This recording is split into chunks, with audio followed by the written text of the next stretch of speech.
I'm Leilani Farha, and I'm the advocate. And I'm Fredrik and I'm the filmmaker. And here we are, Pushback Talks, Season 6. I don't know which episode, but we're turning the tables. Oh. Are you ready, Fredrik? I'm going to interview you. Sure. You're going to You're not sure. Me. Can the director be interviewed? That's the question. Of course, that's also a part of finishing a film. That is, you actually have to talk about it. For a long time, people ask me, "What are you doing right now?" Which is like a very classical social question, which I really hate to get. What are you doing? Because nobody's really have the time to listen. But now you will put me questions, and I will answer the best I can. Yeah, it's a very exciting time. You have a new film coming out. It's about to be premiered at DOX, a major documentary film festival in Copenhagen, and then it's going to go off to Prague. It's called Breaking Social. Congratulations. That's a huge thing. I know how hard it is to make a film. It is 3 years later. Yes, it takes some time. 3 years later. Took longer time this year. Yes, for obvious reasons. I take it, the pandemic, but maybe we can talk about that later. Yeah. I don't want to let's not start with a virus. We're not going to start this interview with a virus. No thank you. No. Yeah. I think that I've seen Breaking Social. I've had the pleasure. I've seen it twice, actually. And I think it's a film of our times. I feel like it captures something really essential about what's going on right now. I call it upside down world, and I think one of your characters does too. This upside down world where those who play by the rules lose, and those who break the rules win. Right? That's the title, the breaking of the social contract. I mean, the rules we follow and the winners don't. It's very provocative, this reality, isn't it? So we live in a society where we're continuously being told that if you follow the rules, if you do well in school, then you'll be fine.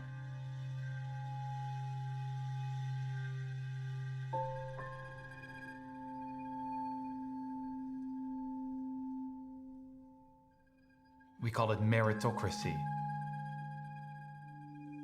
That those with the most merit, those who work the hardest,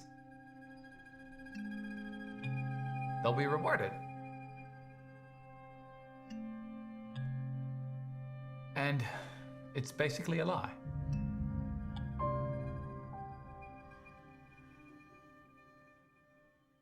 Tell me about the social contract as you see it. I mean, for me, it's the thing that we teach our children, in some ways, to be honest, to be good, to be kind to animals and to plants. And then we grow up and we should wait in line in the queues, and we should elect the government, and we should obey the laws, and we should pay taxes, and we should be good citizens, and we should wait at red light, and all this stuff. Yeah, that most of us really try hard to follow. But I mean, also the alternatives are not really there. Of course you can try to cheat a little bit somewhere, but it will never be for real, compared to those who can split their identity into 5 different tax havens, and they create this kind of very strange patterns that you can't really follow them. You don't know how much money people own. Yeah. And it seems like, well, one of the things that you just said about the social contract is, following the rules. And one of those rules is, for example, paying taxes, right? I mean, in fact, my daughter, Cleo, she's 20. She just got her first remittance from the tax man asking her like she needs to pay her taxes. And she came to me and she said, oh my gosh, I got this form. What do I do? And she was all nervous, you know? And I'm like, yeah, that's great. We will sit down and we will pay your taxes because that's what you're supposed to do. And of course, your film is very much, Breaking Social is very much about people who not only don't pay their taxes, but get away with it. And it's a whole way of being. In lots of ways, I wonder if Breaking Social is kind of like related to Push the film. Does it come out of what we started to learn in Push the film? It seems like a similar conversation. No, it totally is. But for me, it started even earlier when I did Bananas and when I got sued for that film. And then I made this film called Big Boys Gone Bananas, which is then partly about what. So it was about shifting the focus. You know, the Dole Food Company attacked me instead of admitting that they poisoned their own workers. So it's like the technique of shifting the focus is also the technique of investing money into change legislation. You know, the lobby, change the rules of the game. That's what the lobbyists do and the strategic communication people do. So I was already touching it in Big Boys Gone Bananas. And there is a character in this film who is already in Big Boys Gone Bananas. So that's the strategic communications man you will see in the film, who is out fishing at night in Surrey, England. Yes, Sven Hughes, his name is, right? Yeah. So I got to know him when I was doing Big Boys Gone Bananas, and then we've been in contact over the years. So he also been giving me insight into this very hostile world of strategic communication. I mean, he has also been working in the election campaign business. Yes. I want to get to Sven Hughes, but I want to wait. Yeah, I want to wait. I want to ask you this. So one of the things I know about a lot of your films, not all of your films, but a lot of your films, is you like going global, zoomed out, travel the world, and show us the patterns that are happening around the world. And you did it in Push for sure. It's kind of how I exist as well, as you know. I'm wondering, like in this film, so where do we go? We go to Malta, small island. We go to West Virginia and New York in the United States. We go to Chile very much. It's a very important part of the film. And we almost go to Afghanistan. Almost. We don't quite go into Afghanistan, but we certainly get a window into Afghanistan. Can you tell me what you think are the main patterns you're trying to expose as you're jumping from these places? I think basically this story, that part of the story is about the super rich, you know, about the people with most money and what they do with the money. And sometimes the classical investigative journalism, the Panama Papers and so on, which is an amazing, amazing work. But the journalism sometimes coming out of it is what these super rich do with their money. You know, they buy yachts, they have golden toilets, they have, you know, it's like it becomes, oh, I also would like to be super rich. Oh, I will have all these babes on my yacht. You know, it's like it becomes a little bit of, and I think that kind of story is not so interesting to me. It's more the power they have with that money. And, you know, we, in Push, we talked about Blackstone. And you and I, in this podcast, we talked a lot about Blackstone. And we know that they invested in Trump's campaign, for example. Yeah. They invested money into fight AOC in her local community. I mean, right. But they also buy congressmen, they buy senators, they invest in their campaigns. And what do they get in return? Legislation. That's what they want. They want to change the rules into the nitty-gritty details to make it easier to pollute, to make it easier to not pay taxes. Or, it's an industry of shifting politics in their way. And I think that's sometimes hard to understand from the outside. So I think that's, for me, that the most important things. And this is not an US story only, because this is also existing in Sweden or in Canada or in Chile or in everywhere. People invest money into shifting the focus away, to shift the public conversation, the explanation models for how to solve our problems, but then also into legislation. Yeah, in fact, I think in Breaking Social, when we really start first getting the feeling of that is through this wonderful expert you bring in, Sarah Chase, who's been on Pushback Talks. People can listen to that episode. And she talks about the networks that exist. And then Sven Hughes also ends up talking about these networks of power. But she talks about it in Afghanistan. You say this isn't a U.S. phenomenon, and exactly. She witnessed it firsthand in Afghanistan and how broad the network is. And she says it is in fact a global network of very wealthy people controlling legislation. And I think that's a huge takeaway from the film. It's almost incomprehensible to just the average person, right? We know that politicians have power. We know that people with money have power. I don't think we know how these things coexist. We know that politicians are not that powerful without the support from these guys, because they can make them win an election and they can make them lose an election. Yeah. And so when they get support to win the election, they also have to pay something back. And that's most of the time it's legislation. Yeah. So, and of course, this is a huge challenge for our democracy, and I think this is something we have to talk about. And that's why I also really want to do the film. I've been touching on in Push, there is a story about with Saviano, Roberto Saviano, the Italian mafia writer.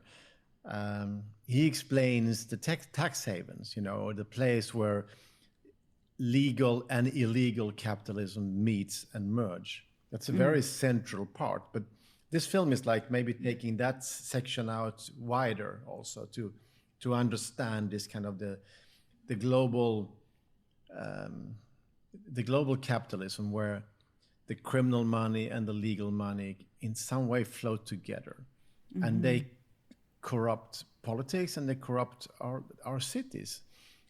In Push, it's about how expensive everything becomes in our cities. And of course, there is a relation to this criminal money floating in and pumping up the values of everything, which is now we're all suffering. It's a huge stress in our societies. Mm-hmm. It's almost like we're paying taxes to the investors. We don't pay taxes to our government. Well, we do, but we also have to pay taxes to them because they put money on the roofs of our houses. It's very unfair.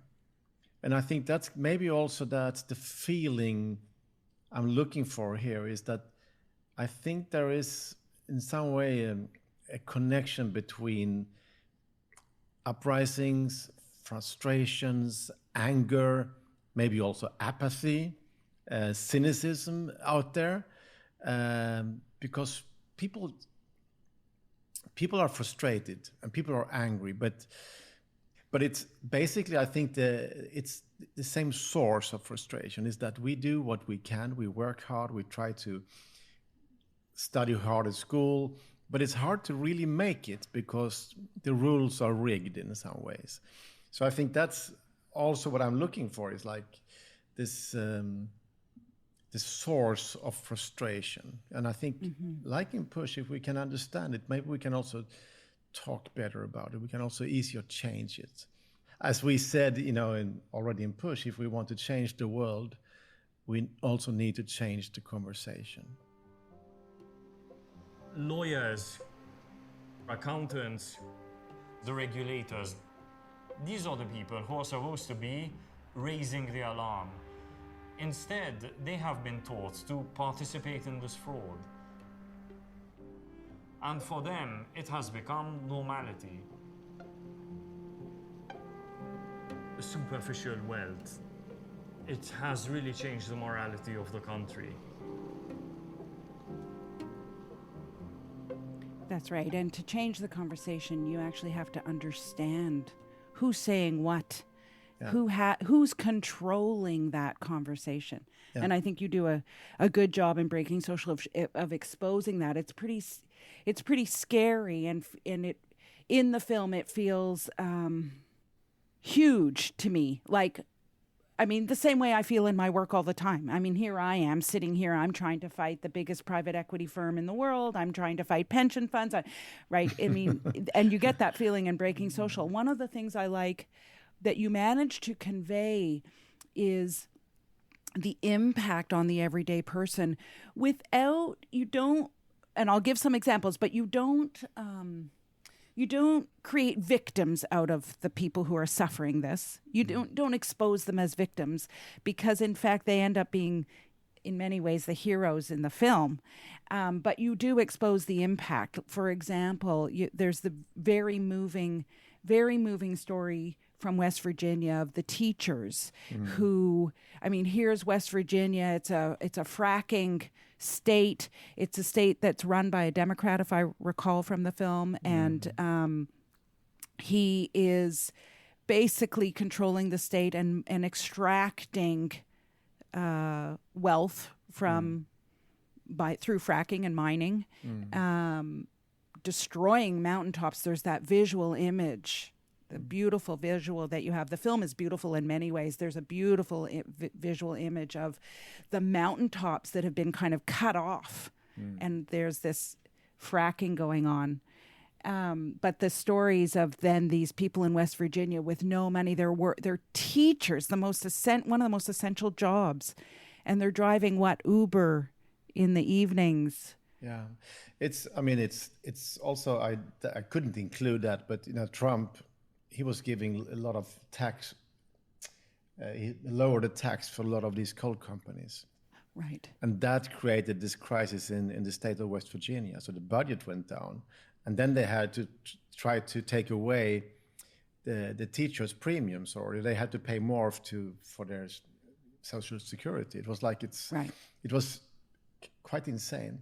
And also, I mean, in the film, we meet the Dutch historian Rutger Bregman. Yes. And he talks very clearly about this, that the people who contribute the most in our societies, like teachers, they are the ones making least. Yeah. And the people who are not really contributing to common good, they are the one who makes the money. So this is like the upside down economy that is so provocative. And if you look around, there's a lot of people doing very strange jobs who make tons of money. And then we know the nurses don't make money, everybody who's doing something that keeps society going don't make money. Yeah. Bregman has this great line where he says that these guys, and it's mostly guys, go off to Harvard and Princeton, and they have to work very hard to get their degrees. And what they're being taught is to not contribute at all. They're being taught to extract only. I mean, it's a very powerful idea. So you have teachers and Amazon workers, like Amazon, as in Amazon, the company, Bezos's company, working, struggling, people in Chile struggling, and, nurses, doctors, etc., giving to society. And then you have these guys who are paid to not give a thing. I mean, that's a powerful image. And they recruit the sharpest brains to do these works that doesn't really help society. And it's extracting, and it's and they're all in, which we encounter with Push, the wealth management industry. I mean, Blackstone is is basically a private equity fund. So they started up as helping the rich people to get even richer. And now they are not only helping them to get richer, they're also playing a very heavy political role in societies around the world. So, and as also Sarah Shea says, it's not any longer, one man, one vote. It's $1, one vote. So it has changed, and I think we need to talk about this in a decent way, or without shouting or pointing fingers. But it is a problem. Yeah, and I mean, one of the questions I have for you is about how impenetrable is this? I mean, it seems when I was watching Breaking Social both times, I had this feeling of how possible is it to dismantle what's been constructed? And I mean, we've talked about paying taxes. So if all these rich guys just paid their taxes, Bezos and all those people, is that it? Would that solve this? I mean, it's obvious that our governments and cities are poorer than they have been before in history. And that is, of course, a problem. So, of course, if everybody pays their fair share of taxes, the society will be stronger. But we should also remember that, the era, this 40 years of neoliberalism, in all ways, it's always been talking about taking down the public costs. When they give money or the World Bank is lending money to Argentina or to African countries, always you have to cut the public cost, and that it means teachers and doctors and public employees. So this is like it's been on for a long time, and of course it has created huge frustration and societies where people don't trust their hospitals anymore. And they don't, then with people with some money, they move to private schools or to private hospitals. So the old state that kind of could help everybody, didn't matter if you were poor or rich, you would go to school or you could get treated at the hospital. That has been changed all over the world. And of course, then where are we together? It's also breaking up society. It makes me go back to the image of Sven Hughes, or the moment in the film where Sven Hughes, you take us to some, I don't know where it is, in England somewhere, and he goes fishing. And it's this sort of, I don't know, late afternoon, early evening, it seems, or early morning, maybe. It's in the middle of the night, yeah. Middle of the night. It's all night fishing, yeah. All night fishing, crazy. And we see him with this fish. It's it's probably the most powerful moment in the film. He has this fish and it's no longer in the water and it's, struggling to breathe, and he's holding down the fish and telling it to calm down. A complete metaphor for many things, including, the struggling individual, struggling society, struggling democracy, and this, fish that's vibrating under this white man's powerful hands, right? And of course, the viewer's wondering, what's going to happen to this fish? Is he going to eat this? As a vegetarian, I was alarmed. Is he going to eat this fish? What's he doing? But in that moment, what he's talking about is, of course, these networks and how they create legislation that then just benefits them and consolidates their power and breeds more power.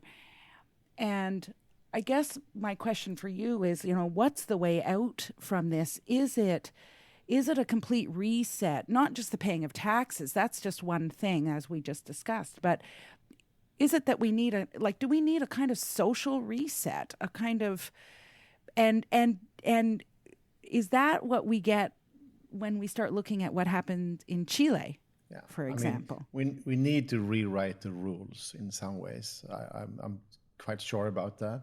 Yeah. And so that everybody's voice has the same weight. Yeah. So it's not only big money that can buy the public agenda. It's the rewriting of rules is something, and that of course can be done in many different levels. I mean, lobbying and strategic communication is something that can be regulated.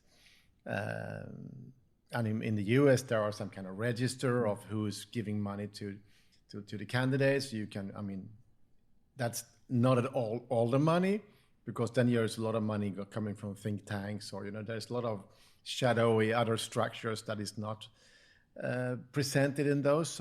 But some money you can follow, but in many countries you can't follow it at all.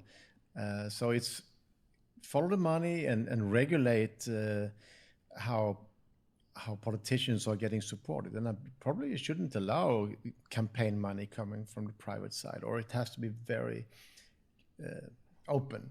I can't really explain how to do that now, but this is something we all should talk about. And the strategic communication business is a huge business, and they are winning elections, and they're winning them very often through what they call gray ops or black ops. It's dirty tricks, how you take down the other. And this are, again, extremely skilled people who do it. And of course, we know the Cambridge Analytica story where Facebook was used to take down Hillary Clinton and boost Trump. It was also used to win Brexit.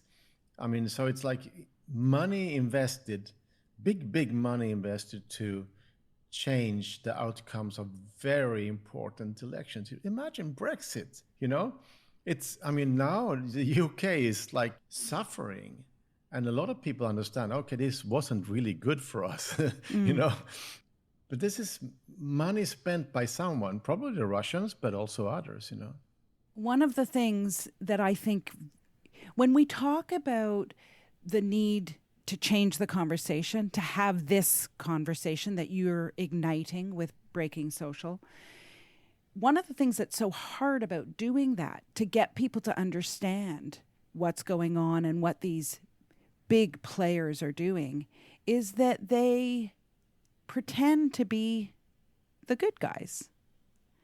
And they do that. And Peter Goodman, who's the New York Times economic correspondent, who's been also on Pushback Talks and has this amazing book, Davos Man, he says, and I think Bregman says it as well, that they present themselves as good guys, and they do that through philanthropy. And so rather than paying taxes like every corporation should or everyday people should, what they do is they put their money through philanthropy, and they say, look at this wonderful charity I'm supporting, or look at this new green product I'm promoting, or etc. And that the reason that they do that is it still allows them to control, because they control where their money's going that way. That's one story, that they actually say, okay, I don't want to pay taxes, but I can give money because I know much better where the money should be spent, because I'm smarter than the government. Right. That's like what you can hear from Bezos and from Musk and all these guys. But it's also, remember, you can see a lot of these guys in the board of an arts museum or on the board of a football club. The biggest football clubs in the world quite often have almost like criminal money, on top of it, oligarchs or Chinese rich people, or whatever. And of course they are buying themselves love. And it's also when you hang out with these guys and know that they support your club, it's very hard to criticize them. And that's a story that Sarah Chase is talking about in the film. They turn you into liars. Because you have to be nice, because they are actually in the board of the art museum. You have to hang out with them and drink champagne with them.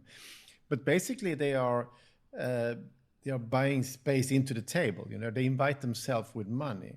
And that's deeply problematic. Sarah Chase also has this great analogy with the story of Midas. She's obviously a reader of the of classical literature, because she uses classical references a few times in the film. But she talks about the story of Midas, with the golden touch, and of course, we know the end of the story with Midas because of if everything Midas touched turned to gold. So, of course, as soon as Midas tries to eat, of course, his food turns to gold, and he realizes that he's going to die shortly. That seems like a pretty big alarm bell for us, right? And the analogy is that everything is being financialized. Everything. I mean, in Malta, we have citizenship being financialized, right? We have mountaintops being financialized in West Virginia. We have, on and on in the film. There's you really expose how everything is being financialized. Our planet. Our planet, exactly, at the expense of the planet. Turn into gold, but it destroys. We also have in the film a river without That's water. Right, in Chile. So and to actually see a river without water, it's very scary. It's like and then it was very powerful in the film. This young man is standing there with photos of him and his brothers swimming in that river. And he's showing us, the viewer, the photos while he's standing on this dry, barren river. It's shocking what we're willing to do to the planet for money. That's they. The money, that's the mining companies, but it's also the monocultural plantations with mostly avocado and other stuff that we eat. Yes. Also the vegetarians eat. Yes. The avocado toast. Yes. Yeah. So, there is a lot of things we need to talk about. And that's why I want to make the film. And hopefully, in this film, I also was trying in some way. And when in Push, I said, I think there is there any hope? I think the hope is in Push that you are doing something, you're moving something, and people are fighting back. There's also hope in understanding. But in this film, there's also hope in people actually doing something. People Absolutely. that say, okay, I haven't been very active, but now I can't stay at home anymore. And there are some moments in history where people actually do those things. They step out. Right now, we see it in Iran, for example. The women in Iran has been stepping out. And it's so powerful to see. And they are changing history, even if of course, they had so much oppression and so on. But there is a lot of hope in that. And I think we should also be there emotionally, see that change is possible if we want it. I think you capture that in the film very well. A few ideas around anger. I grew up in a household where anger was seen as destructive and negative. And in your film, there's a character who says, she's angry, and she says, we have nothing to lose now. We have nothing to fear because we're so down, right? We are so down socially, economically, as people. So her anger at that was enabling her in Chile to go out onto the streets and protest and try to make change. And I think Bregman says something like, anger is the beginning of change. It's showing that change is about to happen.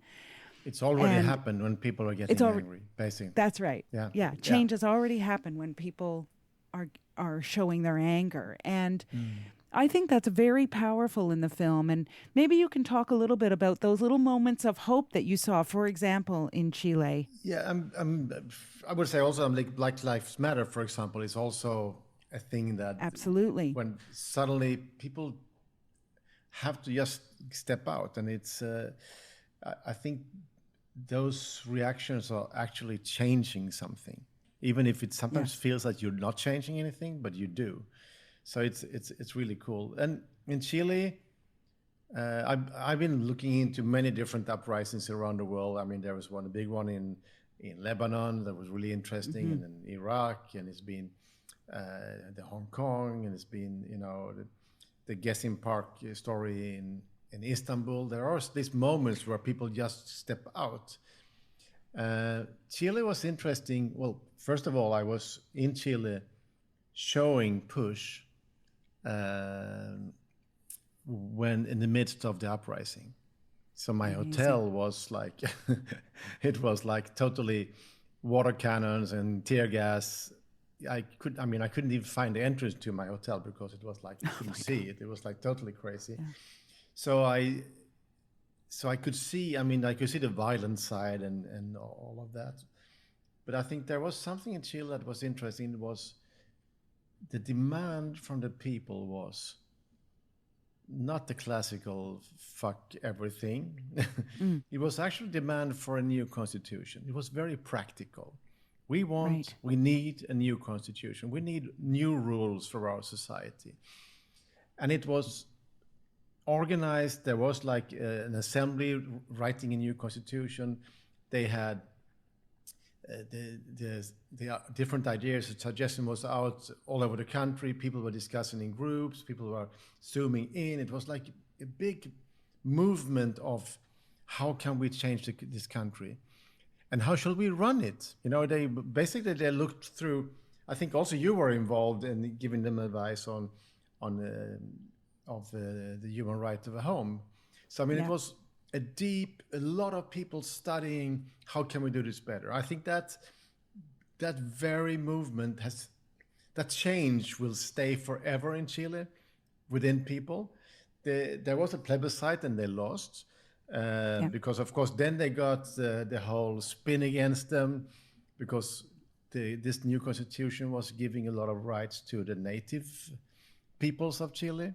Indigenous peoples, indigenous people, and that was then something they could spin against. The right could spin against. Oh, you want to take away the Chilean flag and replace it with indigenous flags. It was like this kind of stupid.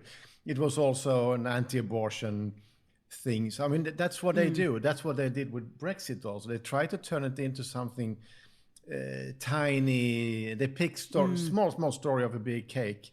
And they tried to spin that, and they were successful. And now there is a big debate on. There will be a new constitution. Of course, it will be weaker or so on, but I think it's still a victory. And a lot of people in Chile are totally disappointed and sad because they fought so hard, but I think they won.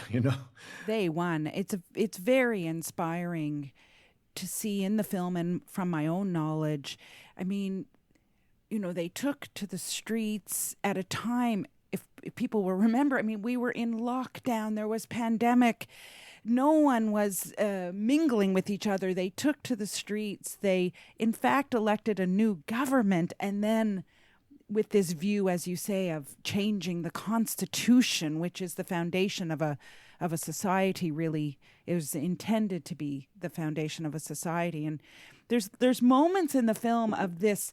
I guess it's you, Fredrik, who believes that people can make change. People can make a difference. You also have the Amazon workers who are trying to unionize, which was a big story. And they're taking on the biggest force. Bezos, one of the richest people in the world, going off into outer space as if it matters, off the backs of his slave labor. I think it is quite easy to become sad and lose hope. It's easy to become cynical and say, what the fuck, it's not, I better rob myself too, It's, and of course it's always easy to blame the immigrants or blame the other. But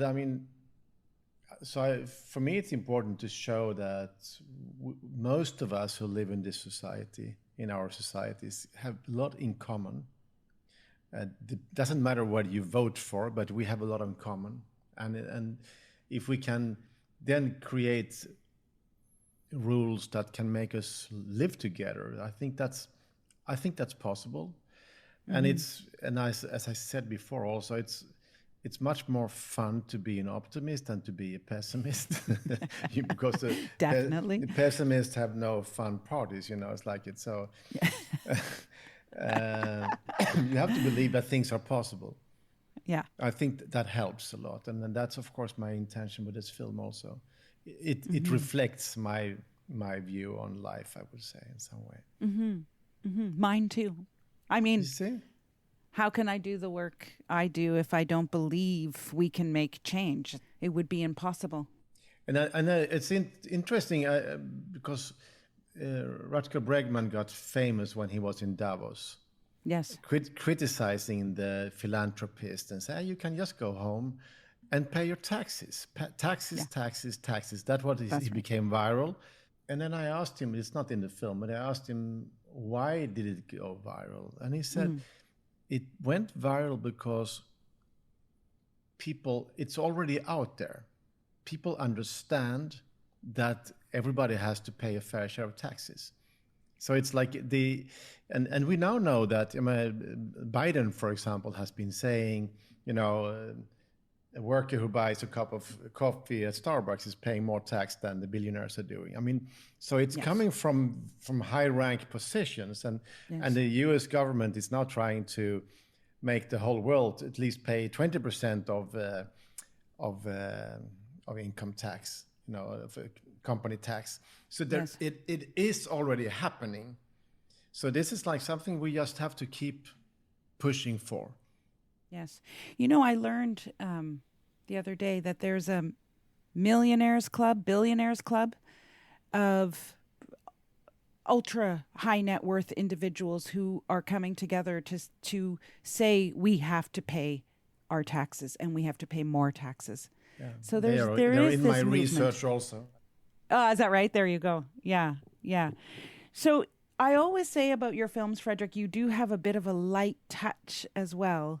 Now, in this film, we didn't get as much humor as in some of the other films that you've made, but we did get a real attention to the role of art in making change. We have this dancer, this beautiful, of course, I love modern dance, and you have this beautiful dancer, Melissa Briones, I think her name is, throughout the scenes from Chile. And then you also have this muralist, this woman doing these huge murals, Paloma Rodriguez. Yeah. Beautiful murals. I wish I had seen them in real, but they're beautiful in the film. And the as light well. artists also. That's right. The light artists. How do you see this relationship between art and change making? The good thing with art is that you can be in a place where change already happened. In some ways, you can be the dream, and I think that's art is really important. And in this, I mean, of course, in Chile there's a lot of different street art. All around the world there's a lot of different street art, but these women that I've been portraying, they don't focus so much on hate and revenge. It's much more of sense of humor, warmth, and empowering. And it's very much about feminist empowering also. And then that's a very strong part of the film, I would say, that the feminist movement, it's also something that has changed big time in Latin America, but also in other countries. I mean, Iran, for example, so the women are in the lead. So I think that's an extremely hopeful thing in the years we're living in the time we're living in. We should just see it and applaud it and support it. So I think that's important for me. Inspiration. It's it is a powerful part of the film. These women in Chile who wear these red balaclava masks, and it's hot, and they put these masks on. You can only see their red heads, and they're demanding change, and they're chanting and dancing. It's incredibly powerful. And you have a female director of photography, Janice. Janice Davila from Sao Paulo, Brazil. Yeah. Who was also one of the directors of photography for Push. So maybe it's women who are going to save the world. I think it's impossible to change the world without women, for sure. Sure. And of course, what women have more than men is, or they have they have less power, but they have more the perspective from down under, which is good if you want to make change. You know, I mean, you can see here in my country, Sweden, the women are the ones not voting for the extreme radical right. The hating right is much more a male movement, and I would say that also the Trump movement has a lot of that too. So women are smarter in many ways, I would say. I like that. I'll take that. I have colleagues who leave their classroom after a full day teaching and they drive Uber, or they drive for DoorDash, or they work in the service industry at a restaurant or a grocery store just to make ends meet.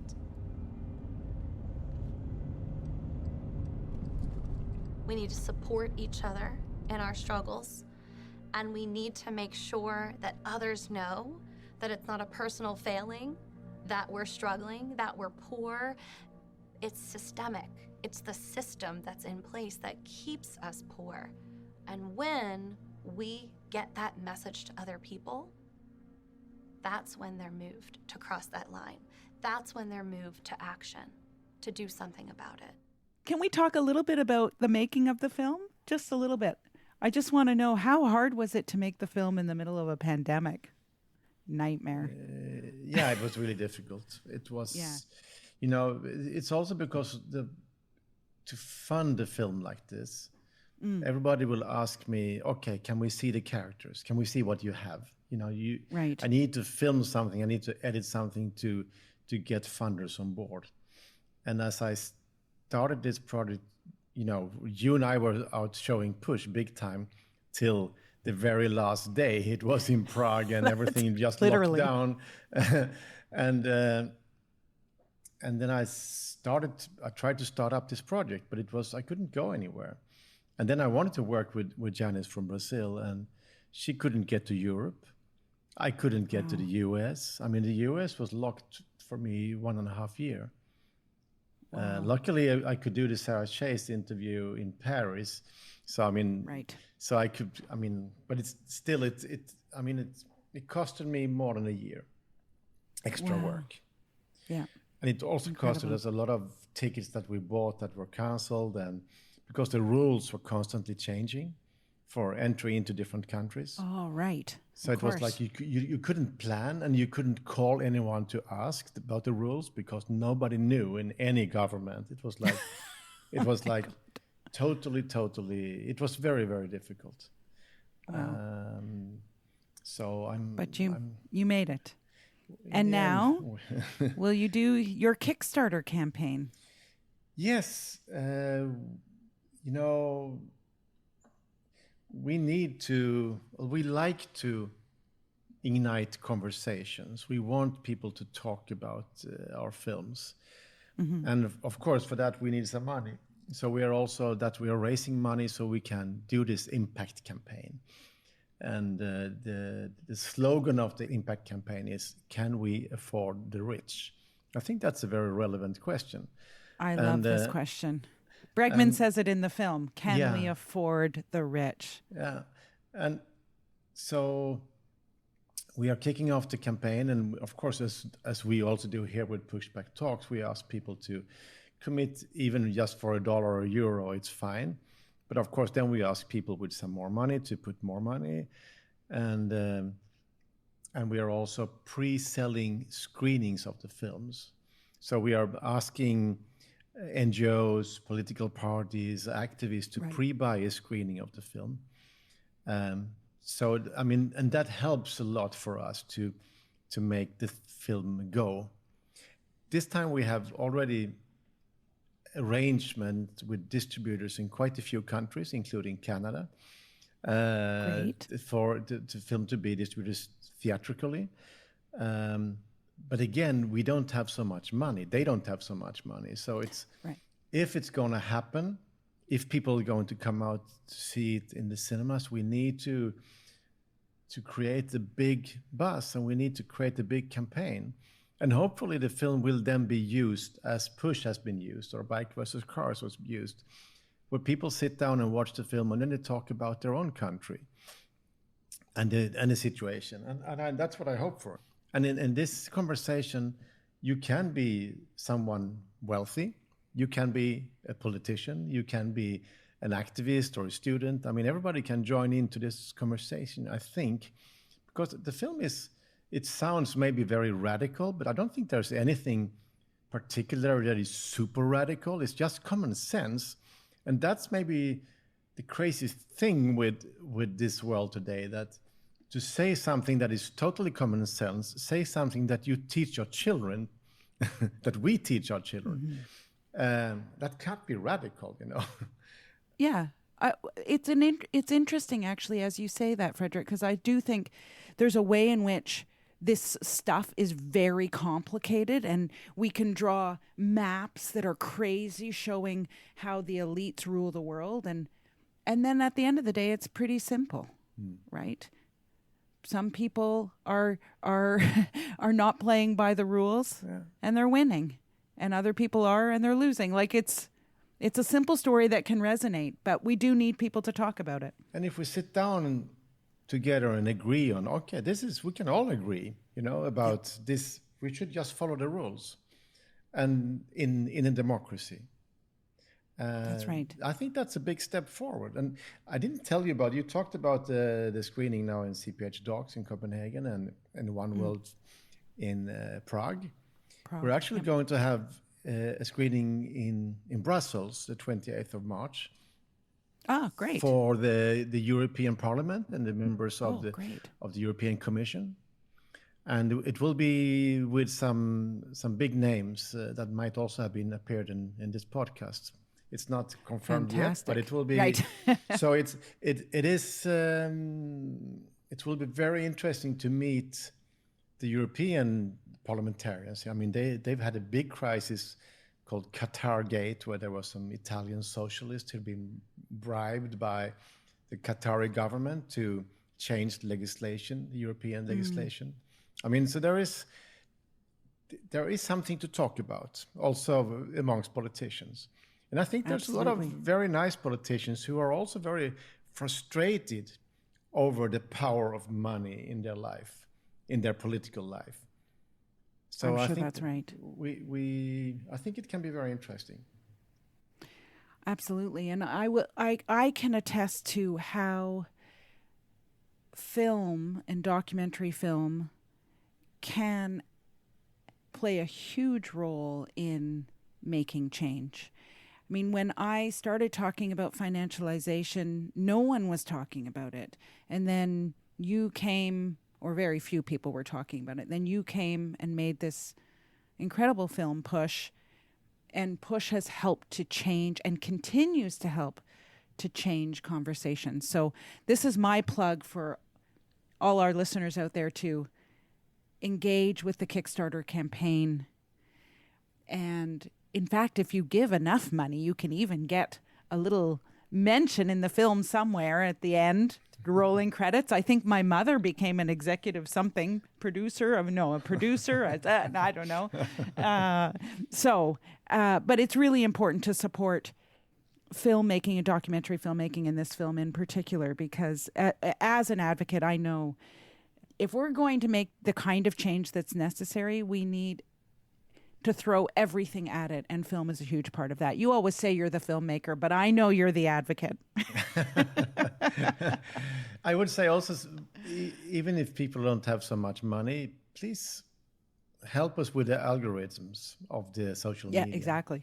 So and comment, retweet, share stories. It helps a lot, because we don't have the money to pay for the ads, and so that's right. And so that kind of activity helps a lot. So and the trailer is out, so you can share the trailer, and there is also a trailer for the Kickstarter campaign.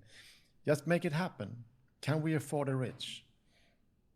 Answer the question. I know the what answer do you think? to that. Can we? Of course not. Hell no. Hell no. Hell no. Exactly. Well, Fredrik, congratulations, and let's keep talking. I guess we will be connecting again for much more of Pushback Talks. We need to talk about your work. Oh, we will eventually. You're so secrets. Okay. Thanks, Fredrik. Thank you, Leilani.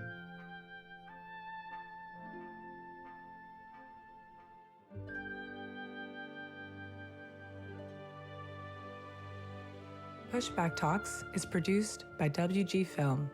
To support the podcast, become a patron by going to patreon.com/pushbacktalks or follow us on social media at make_the shift and push_the film.